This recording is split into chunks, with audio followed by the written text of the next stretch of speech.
Assalamu alaikum students, welcome to the channel Online Learning.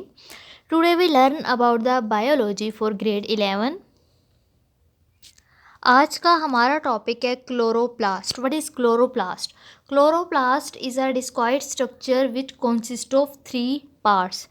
Chloroplast plastids की एक type है जो कि प्लांट्स के अंदर ग्रीन पार्ट्स में पाई जाती है. ग्रीन पार्ट्स प्लांट्स के अंदर होते हैं स्टेम्स और लीव्स, यानी कि स्टेम्स और लीव्स के अंदर एक ख़ास किस्म के प्लास्टिड्स पाए जाते हैं जिसको हम कहते हैं chloroplast.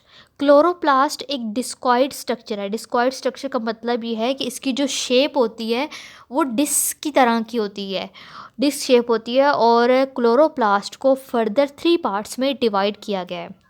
Number 1 is envelope, number 2 is stroma and number 3 is thylakoids. और हर क्लोरोप्लास्ट के अंदर सबसे पहले हम इन्वेलप की बात करें तो हर क्लोरोप्लास्ट के अंदर डबल मेम्ब्रेन होती है जो कि स्मूथ होती है. स्मूथ होने का मतलब ये है कि इसमें कोई भी राइबोसोम्स अटैच नहीं होते. तो इस मेम्ब्रेन जो डबल मेम्ब्रेन होती है इसको फर्दर 2 तरह के पार्ट्स में डिवाइड किया गया है, आउटर मेम्ब्रेन और इनर मेम्ब्रेन. तो आउटर मेम्ब्रेन और इनर मेम्ब्रेन ये दोनों मिलकर डबल मेम्ब्रेन बनाते हैं जिसको हम इन्वेलप भी बोलते हैं.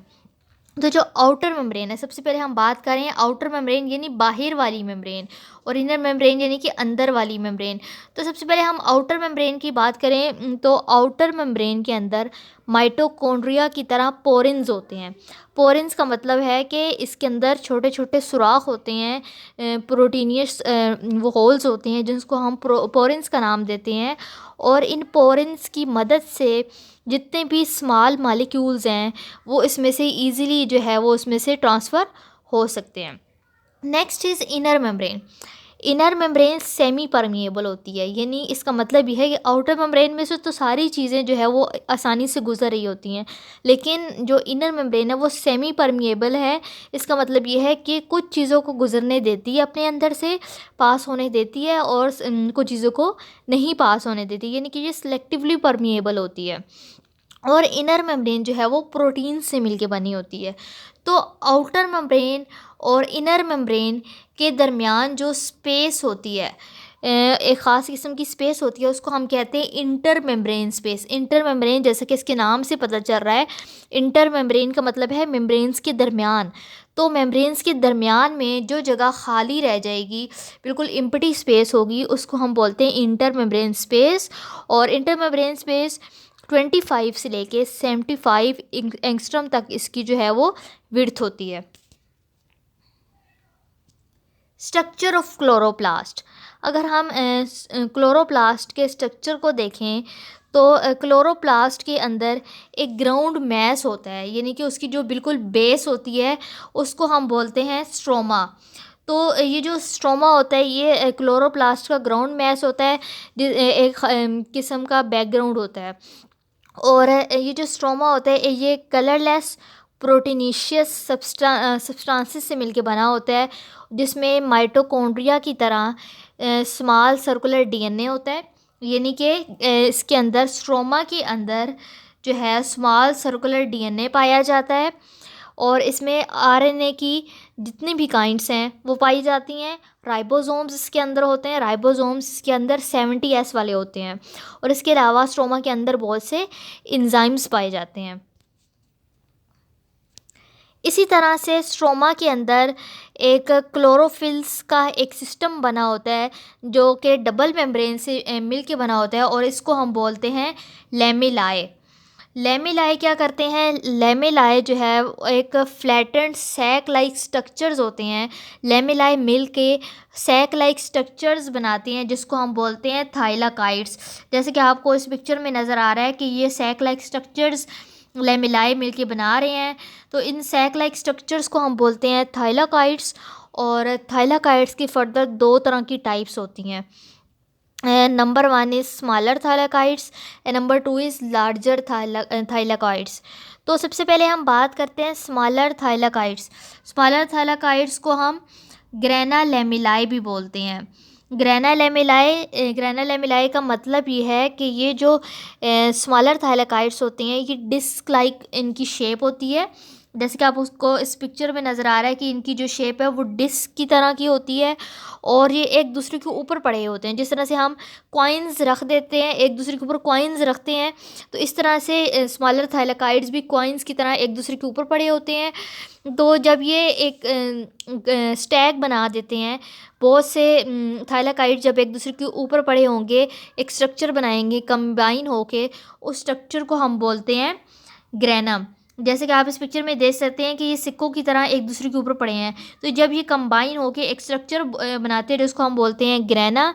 और इसके अलावा ग्रेनम के अंदर अगर हम इस ग्रेनम के स्ट्रक्चर को देखें तो ग्रेनम के अंदर 25 से लेके 50 थाइलाकाइड्स होते हैं, यानी कि 25 से लेके 50 थाइलाकाइड जब होते हैं तो तब ग्रेनम बनता है। और इसके अलावा 40 से 60 ग्रेना जो है वो क्लोरोप्लास्ट के अंदर पाया जाता है, यानी कि पूरे क्लोरोप्लास्ट की बात करें तो उसके अंदर जो टोटल ग्रेना है वो 40 से 60 होते हैं। इसके अलावा फोटोसिंथेटिक पिगमेंट्स भी पाए जाते हैं स्मॉलर थाइलाकाइड्स की मेम्ब्रेन के अंदर।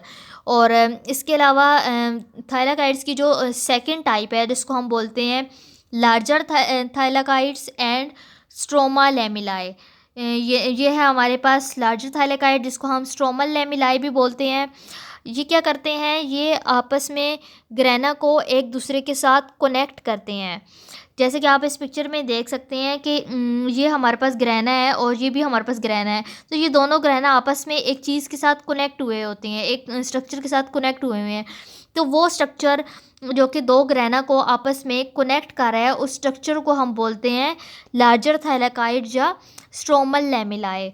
और स्ट्रोमल लेमिलाए के अंदर जो मेम्ब्रेन्स होती हैं वो कलरलेस होती हैं। कलरलेस क्यों होती हैं? क्योंकि यहाँ पे कोई भी पिगमेंट नहीं है। ग्रेना के अंदर तो आपको पिगमेंट नज़र आ रहे थे ना, लेकिन स्ट्रोमल लेमिलाए के अंदर कोई भी पिगमेंट नहीं है, इसलिए स्ट्रोमल लेमिलाए की जो मेम्ब्रेन्स होती हैं वो कलरलेस होती हैं।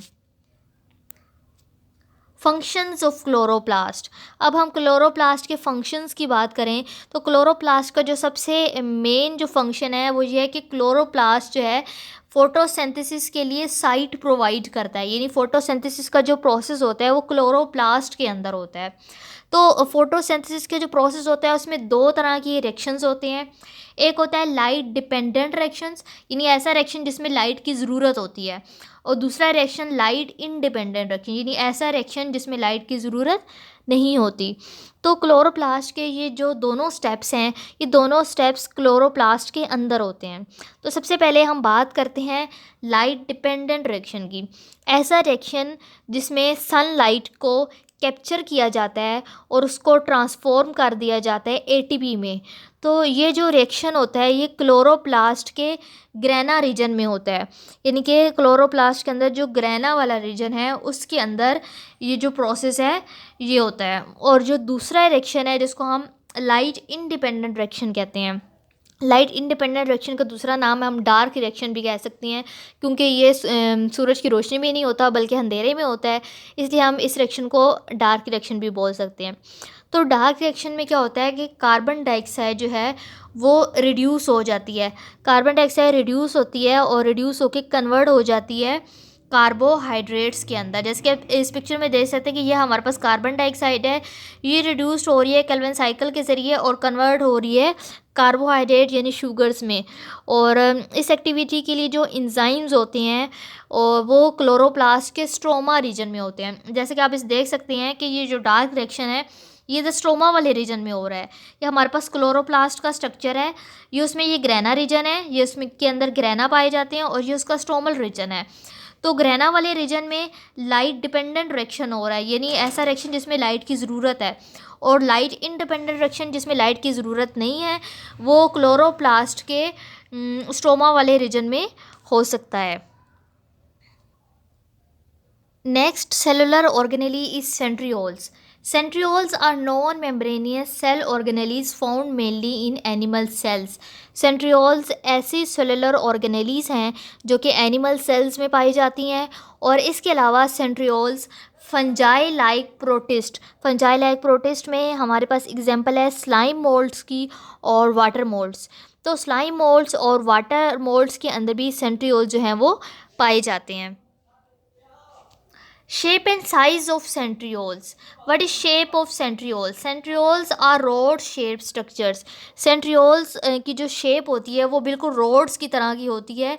इनकी जो shape है वो rods की तरह की होती है और ये pairs की form में होते हैं. जैसे कि आप इस पिक्चर में देख सकते हैं कि ये हमारे पास एक centriole है और ये दूसरा centriole है. तो ये दोनों आपस में हमेशा पेयर्स की फॉर्म में पाए जाते हैं और ये दोनों हमेशा एक दूसरे से जो है वो राइट एंगल की पोजीशन में पाए जाते हैं न्यूक्लियस के अंदर. जैसे आप इस पिक्चर में भी देख रहे हैं कि ये इसकी पोजीशन और है और ये इसकी पोजीशन और है और इनकी आपस में जो पोजीशन बन रही है वो बिल्कुल राइट एंगल पोजीशन बन रही है. तो ये हमेशा एक दूसरे के साथ राइट एंगल पोजीशन में न्यूक्लियस के अंदर पाए जाते हैं. अब अगर हम इनके साइज़ को देखें तो सेंट्रियोल्स का जो साइज़ है वो 0.15 से 0.24 माइक्रोमीटर इनका डायामीटर होता है और 0.3 से लेके 2 माइक्रोमीटर इनकी लेंथ होती है. सेंट्रोस्फेयर एंड सेंट्रोसोम. सेंट्रियोल्स साइटोप्लाज्म के अंदर एक बिल्कुल डिस्टिंक्ट स्टेनिंग रीजन होता है. उस स्टेनिंग रीजन का नाम है सेंट्रोस्फेयर. तो सेंट्रियोल्स इधर सेंट्रोस्फेयर के अंदर पाए जाते हैं. जैसे कि आप इस पिक्चर में देख सकते हैं ये साइटोप्लाज्म का रीजन है. इस रीजन को हम बोलते हैं सेंट्रोस्फेयर. इस सेंट्रोस्फेयर के अंदर सेंट्रियोल्स पाए जाते हैं और जब सेंट्रियोल्स और सेंट्रोफेयर आपस में मिलते हैं तो ये मिलके सेंट्रोसोम बना देते हैं. सेंट्रियोल जो है वो 9 ट्रिपलेट्स इसको हम बोलते हैं, यानी कि ये माइक्रोट्यूब्यूल्स के 9 ट्रिपलेट्स होते हैं. ट्रिपलेट्स का मतलब ये है कि इसमें जो ट्यूब्स होती हैं वो टोटल 9 होती हैं और ये जो हर ट्यूब के अंदर 3 तरह की माइक्रोट्यूब्यूल्स होती हैं. यानी कि ये 3 तरह की ट्यूब्स मिलके ट्रिपलेट बनाती हैं और टोटल में ये 9 ट्यूब्स होती हैं. तो इसलिए हम इनको 9 ट्रिपलेट्स माइक्रोट्यूब्यूल्स भी बोलते हैं. और ये जो ट्यूब्स हैं वो सेंट्रल एक्सिस के गिर्द सर्कुलर फॉर्म में अरेंज होते हैं.